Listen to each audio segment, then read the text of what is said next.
Bonjour et bienvenue aussi notre tour d'horizon économique, géopolitique et boursier. Nous sommes le jeudi 15 septembre. N'oubliez pas de payer vos impôts.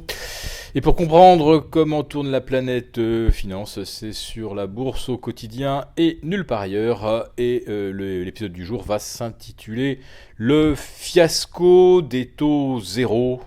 Le fiasco des taux négatifs, bien entendu. Alors, cette thématique, elle s'impose aujourd'hui alors que la Banque centrale suisse, la BNS, vient de réviser à la baisse à la fois l'inflation pour 2017 de plus 0,3 à plus 0,2, mais également pour 2018 de plus 0,9 à plus 0,6.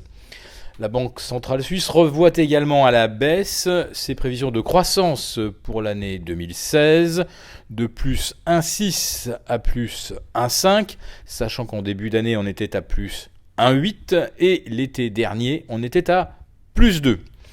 La Banque centrale suisse a cette particularité, ce titre de gloire, de pratiquer les taux les plus négatifs sur la planète Terre, moins 0,75%.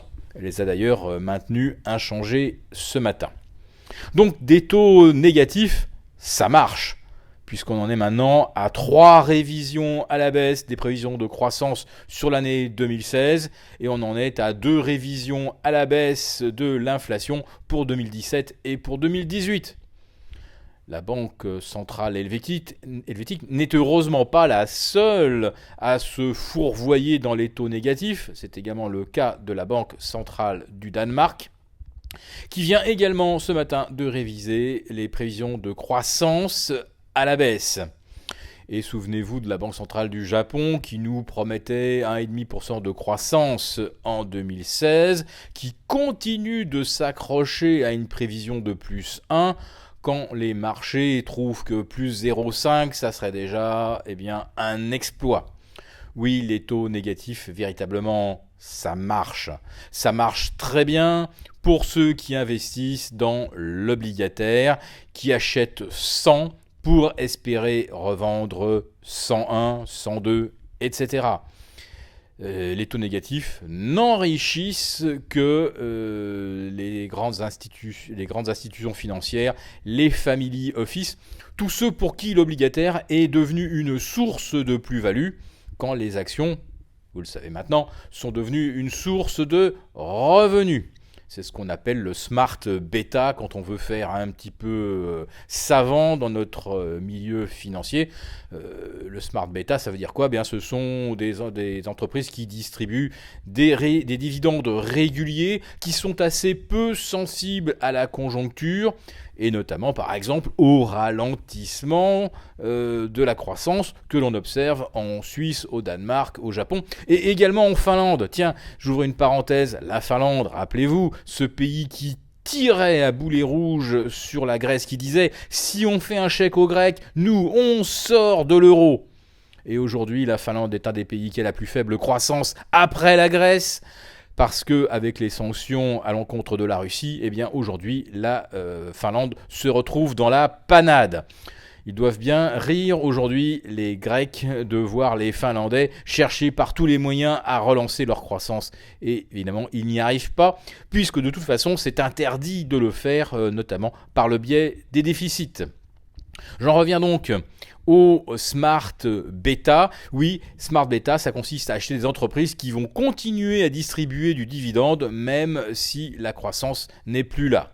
Alors hier, on a eu un magnifique exemple, c'était Richemont qui annonce une baisse de 45% de son résultat opérationnel et qui annonçait une hausse de 6% de son dividende. Moins on gagne d'argent, plus on en distribue, toujours aux mêmes, toujours à ceux, les 1%, qui possèdent 80 ou 85% des actifs financiers. Alors il est évident que quand on commence à distribuer de l'argent qu'on ne gagne pas, quand on commence à récompenser, c'est toujours les mêmes, les actionnaires, quand l'économie réelle ne voit jamais rien venir, Comment voulez-vous que l'argent qu'impriment les banques centrales aille effectivement dans notre économie, dans la réalité que nous connaissons, puisqu'on gagne à tous les coups avec les marchés financiers, avec l'obligataire, avec les actions? Pourquoi voudriez-vous mettre votre argent ailleurs? Les banques centrales ont donc réussi leur coup, orchestré le plus grand transfert de richesse de l'histoire de l'humanité des 99% vers les 1%. Mais maintenant, on commence à se demander si on n'est pas arrivé au bout. Tout simplement parce qu'il n'y a plus rien à transférer. Il y a du chômage de masse à peu près partout, camouflé par des statistiques complètement truquées, que je qualifierais même de complètement foireuses, parce que le terme foireux implique que derrière il y a une intention de mentir, de dissimuler ou de reconfigurer la réalité. Donc, il n'y a plus vraiment d'argent à transférer de la base de la pyramide vers le sommet. Alors maintenant, qu'est-ce qu'on fait? Oui, ce qu'est-ce qu'on fait, c'est bien la question que tout le monde se pose. Et ce sont évidemment les taux négatifs qui sont aujourd'hui remis en question.